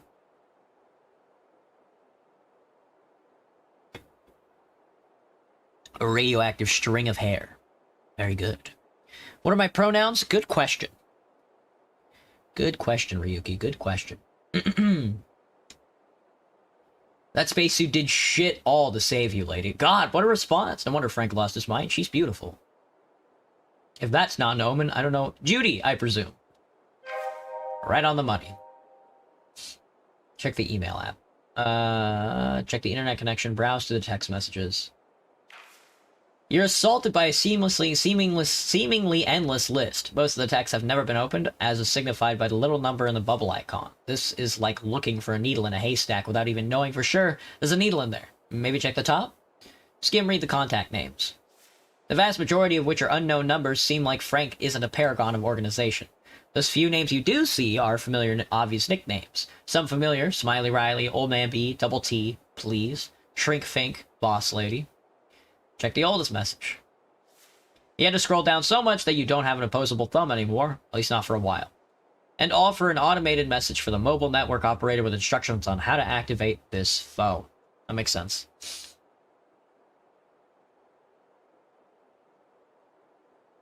Hey, Alaskan, what's up?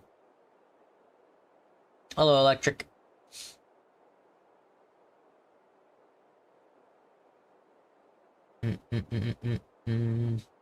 Would you break into people's homes outside? Maybe if I were on a time loop. But, maybe not in this lifetime. Maybe a search. Well, what are you looking for exactly? Judy? Seems to be the only person Frank really exchanged messages with. The last chain of texts reads, "Hey, before I go radio silent, watch me fly off from the hill tonight. For good luck, you know." Frank responded, "What makes you think I'm not already there to see you become a firefly?" And Judy concludes, "And if you really miss me, I left you a present with it. You'll be able to see us for at least 2 days." There's no reply to that, but something seems off. Become a firefly? That's oddly prophetic. Somebody messed with the texts. There does seem to be a gap. Ask yourself, who would benefit? The next chain starts with Judy. "Hey, where did I leave my toolbox?" Frank never responded. There's just a gap and another response from Judy. "What's it doing in there?" Never mind. Thanks. Dig deeper. Dig deeper for the juice, for the results.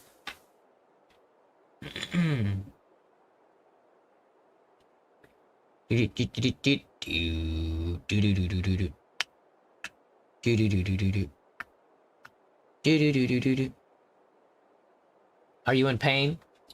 Getting there. I'm slowly dying.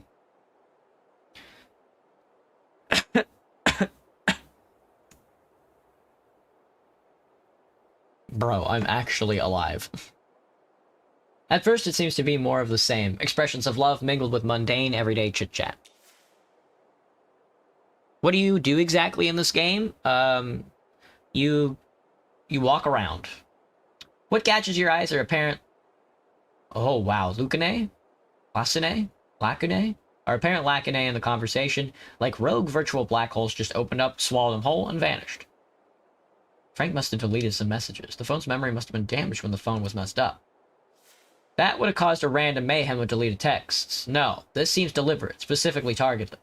No, it's more likely Frank took a proverbial crowbar to some of the texts. Seems like words never stop hurting, even if they are just virtual. But were they fighting, or just expressing their love so profoundly that it turned into post-mortem pain? Before you know it, you've reached the end of the first message that Judy ever sent to Frank. "I had a blast tonight. You free tomorrow? I'll take you to a hill. We can watch the stars together."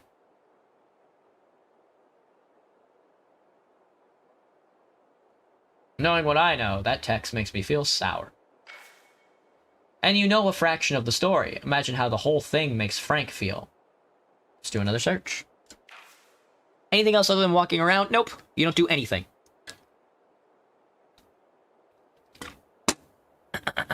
Ow. Am I actually blinking or is my avatar just glitching? We'll never know.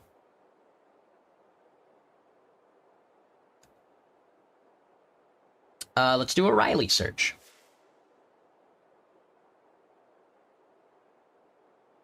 There's a message from this very evening. A red message from today. Uncharacteristic of Frank. I'll be at the motel at 8 p.m. Please be there. We need to talk. So Smiley Riley was waiting for Frank all along. Is waiting for Frank. Scroll through Riley's text and see what catches your eye. Guess what? What's up?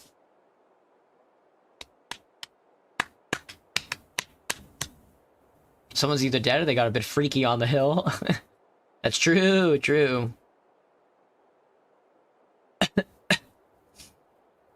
Main character sure is a tall fellow, but yeah, it seems like Eugene stands at a particularly tall rate. There's nothing. Oh shit. A long stretch of silence, more than a year. Maybe they were out of touch for that time span. People fight, you know?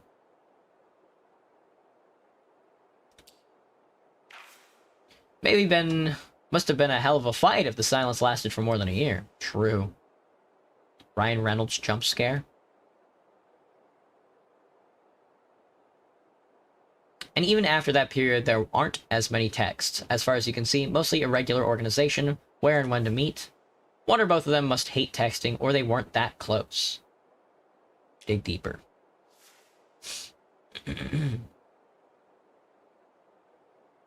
You scroll and scroll, your thumb tip going numb from the choke screen. Crack screen, rather. And then, come to Rusty's tonight, I want to meet Judy. I want you to meet Judy. I never really imagined Riley as a matchmaker. Maybe it was a desperation move. But back to the messages from other contacts. Let's do another search. What are you looking for? I don't know. Maybe try to search some other time when you actually have an idea what you're searching for. How about the most recent messages?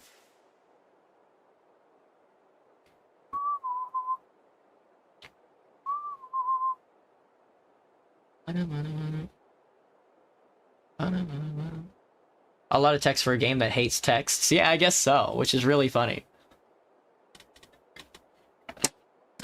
It is simply a reflection of the character who hates himself. On the top are 3 texts, all from today. The first one is from Double T, please unopened. The next is from Boss Lady, surprisingly opened, and lastly a text from Smiley Riley, also opened. How about the Boss Lady texts? There's a chain of several messages, all from today. Frank, you know I'm flexible and all, but Anita's car must be fixed like yesterday.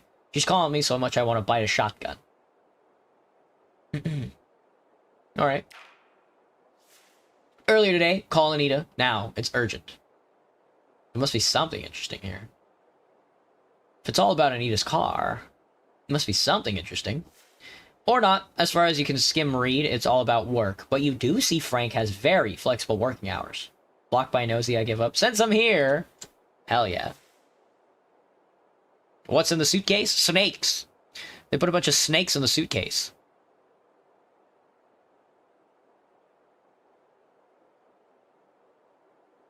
As the thumb glides across the cracked screen, you scroll down, and finally, there's something. A text from weeks ago. Listen, Frank, I got 3 cars that are rusting here for 3 fucking weeks. If you don't want to work, just say so and let us part ways. And the best, juiciest thing? Frank didn't even respond. As far as I've seen, Frank didn't respond to a single text. Maybe he's not an aficionado of the written word. That's it as far as Boss Lady texts are concerned. Alright. More recent messages?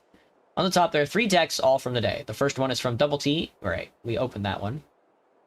Let's go to Smiley Riley's texts. A red message from today. Uncharacteristic of Frank. I'll be at the motel at 8 p.m. Please be there. We need to talk. So Smiley Riley was waiting for Frank all along. Is still waiting for Frank. Let's scroll through Riley's texts. There's nothing. A long stretch of silence, more than a year. Maybe they were out of touch for that span. What are they communicated by other means? What, like Chrome messages? Oftentimes the simple solution is the most probable one, you know? No need to delve into fantasy lands. And even after that period, there aren't any texts, as far as you can see. Mostly a regular organization, where and when to meet. One or both of them must have hate texting, or they weren't that close. How about we dig deeper? You scroll and scroll, your thumb tip going numb from the crack screen. Oh yeah, we already read all this. Doo-doo-doo-doo-doo. Check the most recent messages again. Check the other texts. They put snakes in the... Yeah, they put snakes in the suitcase, man.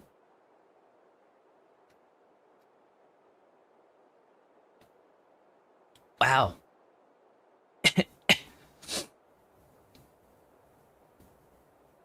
How many folk do you know named Frank? I don't know anybody named Frank in my own life, but I imagine there's a ton of Franks out there.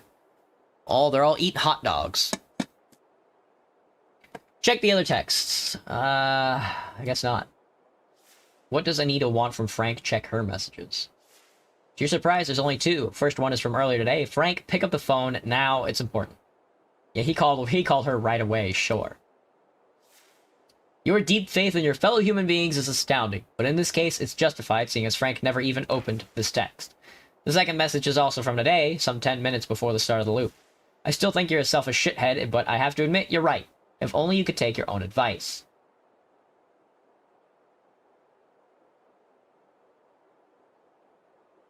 Takes balls to admit you are wrong, especially you a shithead. Especially if you act like a shithead, you're like yourself. That's it, no more messages. Okay, I guess we'll stop checking the messages then. Check the email app, the internet connection, and call somebody are pretty much all internet. Let's call somebody. Great idea. If only you knew anyone here. Alas, it's not like you've swapped phone numbers with anyone. How about recent calls? Dial your own phone number is very funny.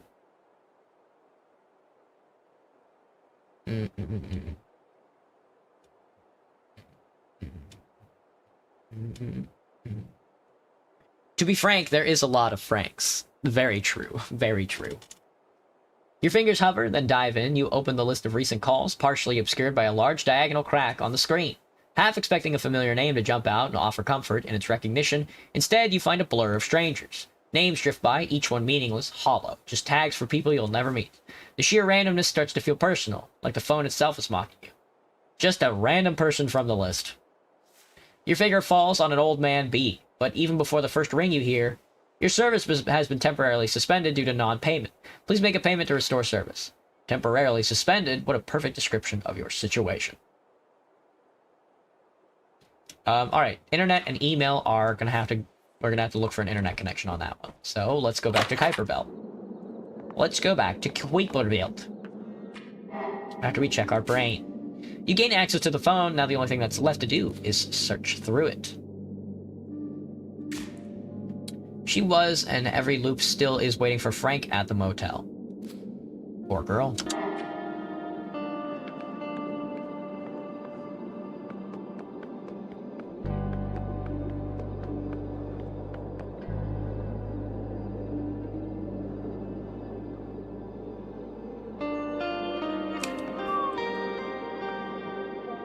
Teenagers when you swear. I'm so glad that every teenager is like a Puritan now. To the Kuiper Belt, folks.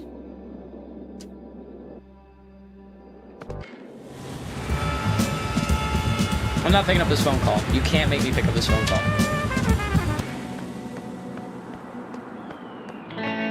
Don't do it. No. No, no, no, no, no, no, no, no, no, no, no, no, no, no, no, no. Bye.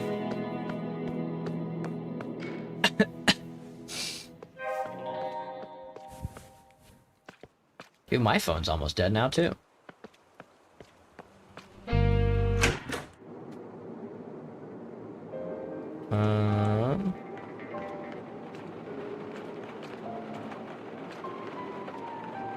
For some reason, I thought Anita was a Roomba. Alright, the edges of the phone are worn and bruised like cobwebs. Let's check the email app. Before it loads, the app notifies you that it's probably connected to the internet. The inbox is full of unread emails, mostly promotions and notifications. Buried underneath all that junk, you see some messages from real people. A lot of personal stuff, but also some weird things among the rest.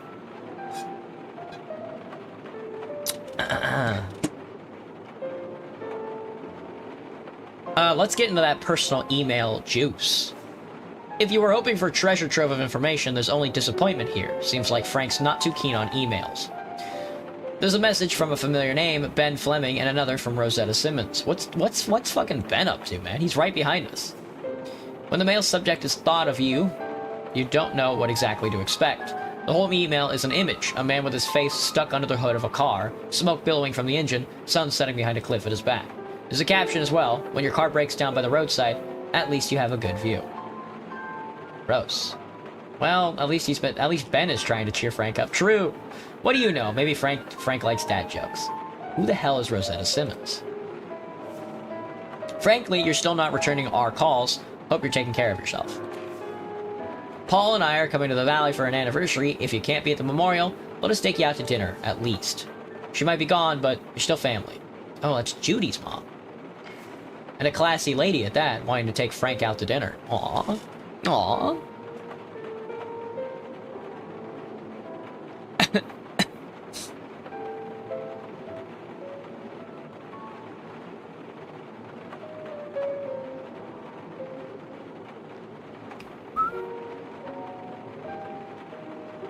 Do you have something in your eye? Yeah.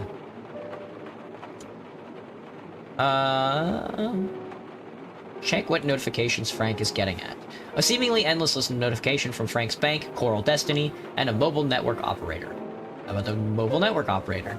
A list of messages notifying one Frank Anderson that he must pay his phone bills from the past 3 months or risk losing his registered number and facing a lawsuit. Frank must be a dead brokey or just so preoccupied that he forgot to pay the bills. A dead end anyhow. None of these emails were ever touched by a human, Frank included. Check how many mails there is. You scroll and scroll. The list seems endless. You'll have to come up with something else. Oh, promo material. A list of offers from online shops, mostly for car tools, spare parts, and radio equipment. That seems to go on forever. Car tools and spare parts, I get, but radio equipment. What? A man can't have a hobby? We in the future. We in the future. Thoughts on windshields? I love to run headfirst into a windshield. That's just me though.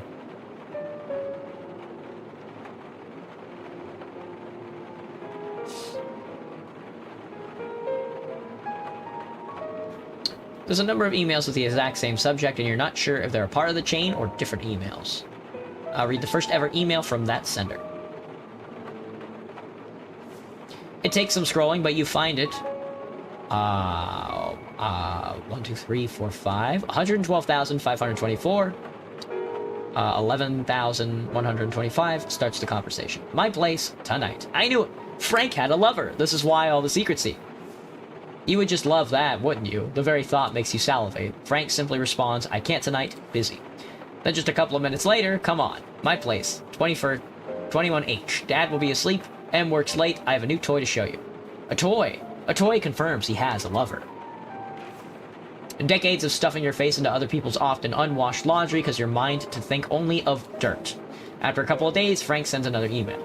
Tonight again, same time. It's that time of year, again. They reply, of course, I have something special for tonight. Just come and bring some whiskey.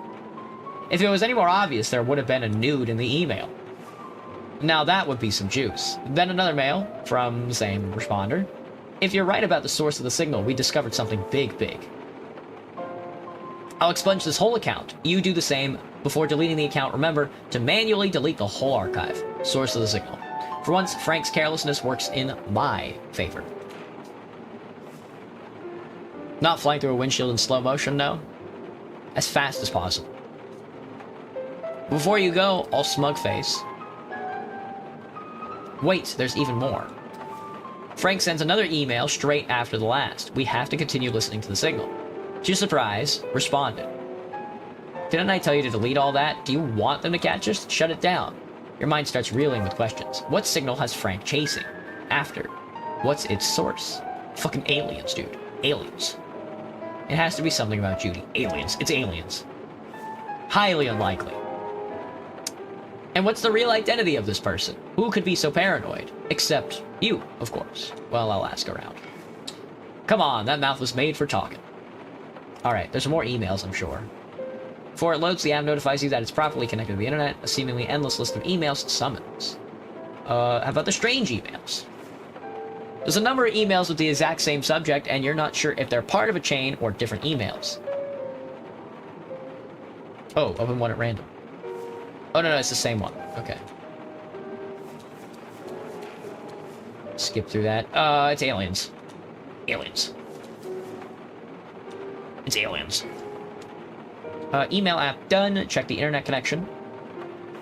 You can see that the phone is connected to Kuiper Belt. Seems like the internet works.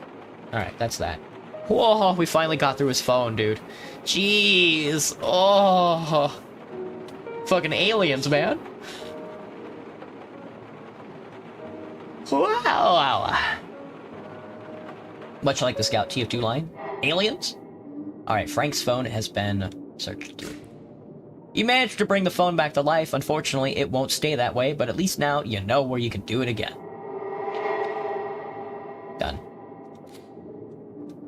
Let's see. That's the signal. A memory. Frank was trying to catch some radio signal. The signal must be somehow connected to the time loop. He had an email conversation with someone mysterious person. Their email is this.com. Oh, can I shoot him an email? Will they let me send this guy an email? The edges of the phone are worn and bruised like cobwebs. The cracks on the screen have been there for a while. You have to wonder what kind of man would torture himself like this, forcing himself to see the love of his life every time he unlocks his phone. One who knew eternal love. Always a hopeless romantic. Can I shoot him an email? It's not a quest, but... No. I guess no, because I think they burnt it. I think he burnt the emails, yeah. Have I beaten this game before? Nope. They're turning the freaking frogs gay, Corey. You may be asking yourself, where is the space crack? And, it would be wise to do as such. Alright, we have to get inside Dr. Fink's house. I'm not sure if I can make it back in time. So let's just try to find another way into the K Ranch. There's a gentleman we have not spoken to yet. Let's see if we can get to the house before the world ends. Holy shit. Big ass... Oh, never mind. Too late. Oh god! Oh god, my brain! Oh god!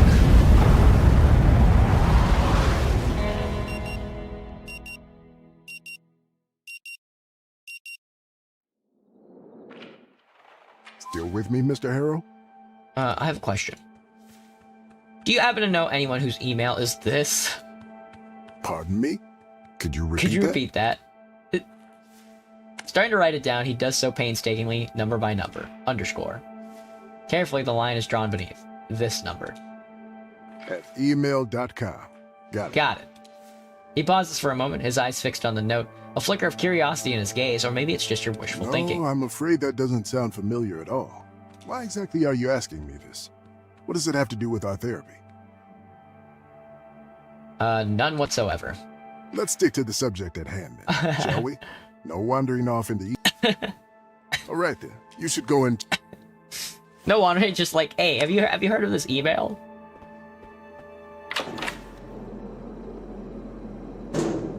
What are you doing? Creeping up on your therapist. Breaking into an old ranch house? What for?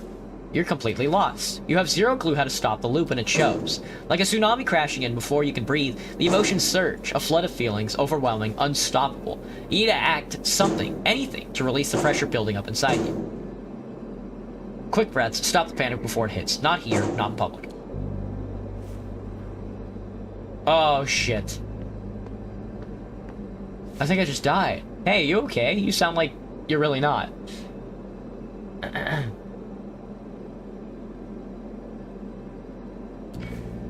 Like it or not, you caught her attention. I didn't know it could be that hard seeing Dr. Fink. Was it something in particular? Something in particular? She's asking if something special happened. No. Now you'll have to explain. You must explain to her. I'm stuck in a time loop, a real time loop. This everything keeps repeating over and over. Who knows how many times? She opens her mouth to say something, but you're faster. The dam's broken, and now it's all pouring out. It starts at exactly 8, always the same, still with me, Mr. Harrow, and it's driving me insane. Every time I leave Dr. Fink's office, you're banging on that damn machine, swearing because you need coffee. Robin harasses me with key cards and keeps repeating the entire history of how those damn locks were installed. At 8:38, lightning strikes and it jolts me a little every single time. Exactly at 8:47, the sky explodes and everything resets. She watches you carefully, like she's either studying you or mapping out an escape route in her head. Sounds like me, and And if it sounds like me, then you're probably telling me some kind of truth, I guess. Robin harasses me with keycards and keeps repeating the history of how those damn locks were installed.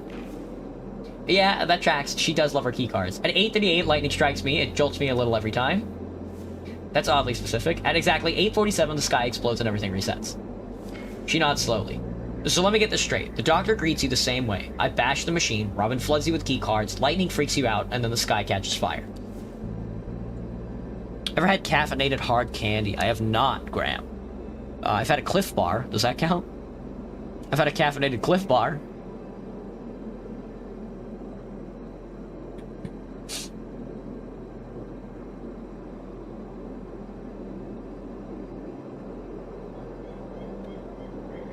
Did I miss anything? I also found out some objects don't reset, and I don't know why.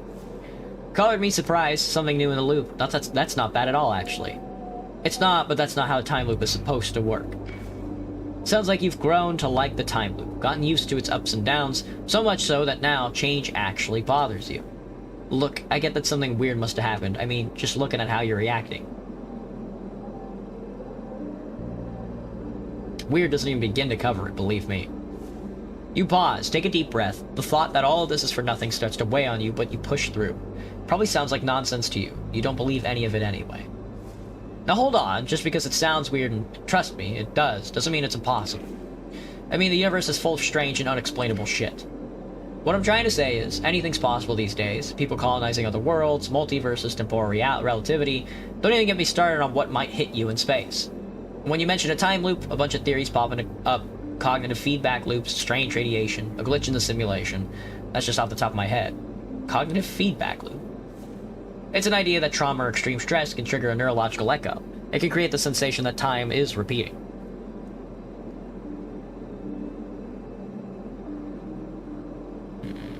Missing out? Maybe that counts. Except it's not even candy. Well, might as well be. How much sugar they pack in those things. But hey, that's Dr. Fink's territory, not mine. I'm not trying to meddle in that kind of stuff. It started after I got to Root Valley. Alright, just forget what I said, please. Anyway, we can go back and forth all day about causes and effects, but what you really need is proof. Solid evidence that this time loop you're talking about is real. Or to put it in a nice little jingle, you can talk the talk, but can you prove the proof? How am I supposed to prove a time loop from the inside a time loop? Everything resets. Well, there's Frank's phone, but using it might raise more questions than you're ready to answer right now. Better keep that thing hidden. Okay, fair, but maybe start by figuring out what's actually going on. Then show it. Show it to me, for example. Prove that you already know what's going to happen before it does. You know, like in those movies where the person memorizes every little moment and suddenly knows what everyone is about to do. Who would believe that kind of evidence? Well, I'd at least consider it. That's a start. It's just an idea, though. I'm sure you'll come up with other ways to prove it. You're the one living through it, after all. Oh shit, look at the time. I gotta dash. Good luck with the evidence. Or, to end this in the spirit of our little chat, see you next loop. She's so cool. She's so cool. Hello, Suck Mike. Hello, Suck Mike Hawk 69. Hello, Suck Mike Hawk 69. Thank you, Riley. You the best, girl. You the best. That's why you the best. Can you prove that you're in a loop? It seems that she was not that skeptical about your vent about the time loop. With a bit of effort, you might be able to convince her. You're still hung up on that time loop confession and the way she reacted to it, aren't you?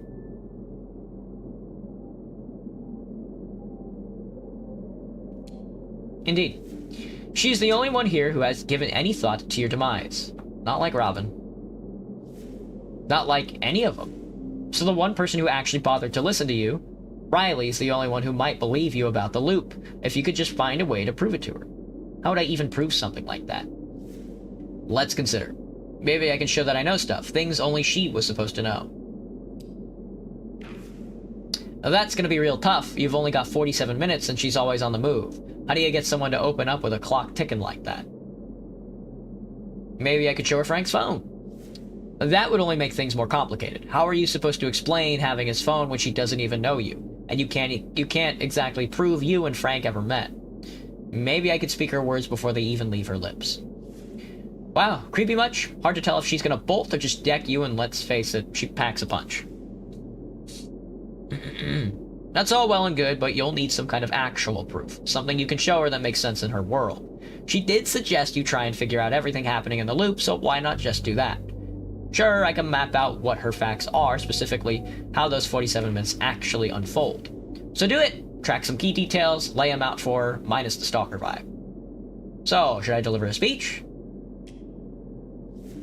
How about something more low-key, like plain old paper, lined with keys, details, events? 4 events ought to cover it all. 5 standout events, may record 3 remarkable moments. With 2 memorable events? What if I described 1 noteworthy event in full detail? 4 events ought to cover it all. True, but if there aren't that many, you'll have to cut it down. Exactly, I'll just write down 5 standout events. 5 is quite a lot, and it's questionable if there are even 5 memorable things. How about 3 remarkable moments? 3 should do just fine to make a point. So you need 3 events from within these 47 minutes, and then write them down in chronological order? And then what? You give it to her? When? At the start of the loop. So essentially the moment you step out of the office. So you gather 3 events, write them down, hand them to Riley at the start of the loop. Sounds like a plan. Then at the end of the loop, we meet, we go through the list together, and poof, prove the proof. Now, which moment would qualify as important or telling? When the water from the vending machine splashed her. Yeah, that one's impossible to ignore. Alright, that one's ticked off. 2 more to go. When she stepped into a puddle at the graveyard. Nothing screams fun like reliving that gem. That's 2 down, you need 1 more. I have to find out what's missing. No other way around it. Good luck with that. You need to find at least 3 memorable moments that happened to her during these 47 minutes. Best to do that in the most inconspicuous way. Just watch her from afar, pick a bench or something. She gets splashed by the vending machine each time. No way she'll forget that. She steps into a puddle at the cemetery. We all remember that squishy feeling while walking after. I'm fucking squishing around. Sure sounds like I want a long stream today. Not even close, Graham. I got places to be.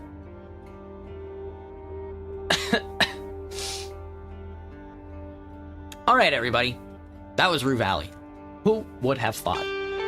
Oh, God. Oh, my back. There was a lot going on today in that game. A lot more than I thought. We still haven't even gone through the whole... I got distracted by this subplot, man. We still haven't even gone through the whole Cave Family Ranch. We still need to find a way in. Make sure to rest that throat. I will try. I will try not to do a lot of talking for the rest of the day. I'm not sure, though. We'll see how it goes. That's gonna be it for me today. What's today? Today is Thursday. That means tomorrow is Friday, and it's Team Fortress Friday. We'll see how that goes. Eventually, I do want to add more space maps and medieval maps to the server. We'll see though. But all right, everybody, I'm gonna be taking off. I hope everybody has a good rest of their day. A happy New Year if you're new. A bad New Year if you're old. Something like that. I don't know. Goodbye, everybody. Have a good rest of your day. Thanks for watching. Bye bye. Johnny.